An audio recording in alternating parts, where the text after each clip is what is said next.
Sir ఒక date of బర్త్‌లో 2 ఒకట్లు, 3 ఒకట్లు, 4 ఒకట్లు ఉంటే హ్మ్. వాళ్ళకి లాభం జరుగుతుందా? నష్టం జరుగుతుందా? ఇప్పుడు కొందరు పిల్లలు డేట్ ఆఫ్ బర్త్‌లలో ఉంటున్నాయి. హ్మ్. హ్మ్. సో, ఆ డేట్ ఆఫ్ బర్త్‌లు ఉంటే ఏం చేస్తే లాభం? ఏం చేసుకుంటే ఆ నష్టాన్ని రికవర్ చేయొచ్చు సార్? అంటే నష్టం ఏం లేదు.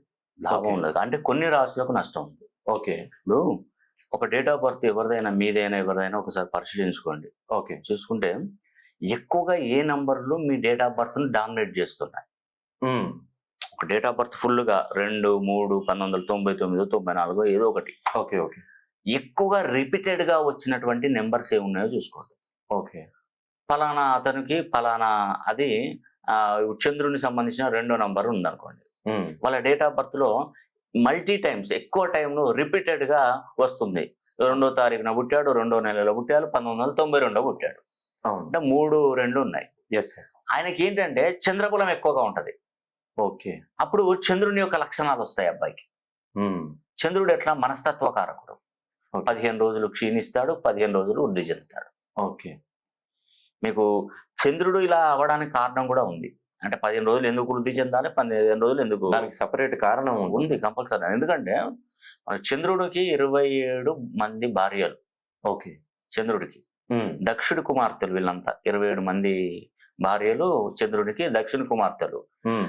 దీనిలో 27 నక్షత్ర భార్యలలో ఎక్కువగా ప్రేమించేది రోహిణి అనే ఒక భార్యను ప్రేమిస్తుంటాడు. రోహిణి. రోహిణి అనే భార్యను. ఓకే. ఆ రోహిణి అనే భార్యను చూస్తే మిగతా 26 మంది తండ్రి గారు కంప్లెయింట్ చేస్తారు. "నువ్వు వివాహం చేస్తే మాకు 27 మందికి చేసావు కదా! ఆయన ఒక్కడే రోహిణితోనే ఎక్కువగా సాన్నిహిత్యంగా ఉంటాడు. మాతోని అసలు కలవట్లేదు" అంటాడు. హ్మ్. అప్పుడు ఒకటి 2 సార్లు చంద్రుడికి చెప్పి చూస్తాడు వినడు. హ్మ్. వినకపోతే దక్షుడు శాపం పెడతాడు. ఓకే. పెడితే ఆయన మొత్తం "నువ్వు ఏదైతే నీ అందం చూసుకొని మురిసిపోతున్నావో, నీకు అందం లేకుండా చేస్తా" అని చెప్పేస్తే వాడు చీకటి పడిపోతాడు చంద్రుడు. ఓకే.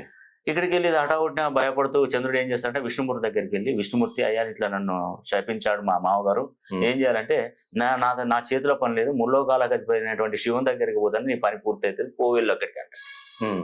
వెళ్తాడు. అక్కడ శివుడు ఉంటాడు. శివుని దగ్గరికి వెళ్తాడు. వెళ్ళినప్పుడు ఆ శివుడు ఏంటంటే మనకు బోలాశంకరుడు అంటారు అతన్ని. హ్మ్. ఏమంటాడు శివుడిని బోలాశంకరుడు. ఒక విధంగా చెప్పాలంటే ఉబ్బులింగడు అంటాడు. ఉబ్బులింగడు అంటే ఎవరు ఉబ్బిచ్చినట్టుగా మాట్లాడితే వాళ్ళకి వరాలు ఇస్తాడు. ఓకే. అందుకే ఆయనకు బోలాశంకరుడు వచ్చింది. ఆ! మరి సరే ఇది సమస్య చేద్దామని చూసి, సరే నీకు నేనేదోకటి చేస్తా అని చెప్పేసి ఆయన ఏమంటాడంటే, మీ మామగారు పెట్టిన పూర్తి శాపాన్ని నేను తీసేయలేను. కాకపోతే మీ మామగారు ఇచ్చిన శాపంలో ఒక సగాన్ని నేను తీసేస్తాను. సగం అలాగే ఉంటదంటాడు. హ్మ్. అంటే ఆ 15 రోజులు ఏంటంటే ఆయన వెలుగుతూ ఉంటాడు. 15 రోజులు క్షీణిస్తూ ఉంటాడు. ఓకే. ఆ చంద్రుడు. అంటే దీనికి కారణం అది.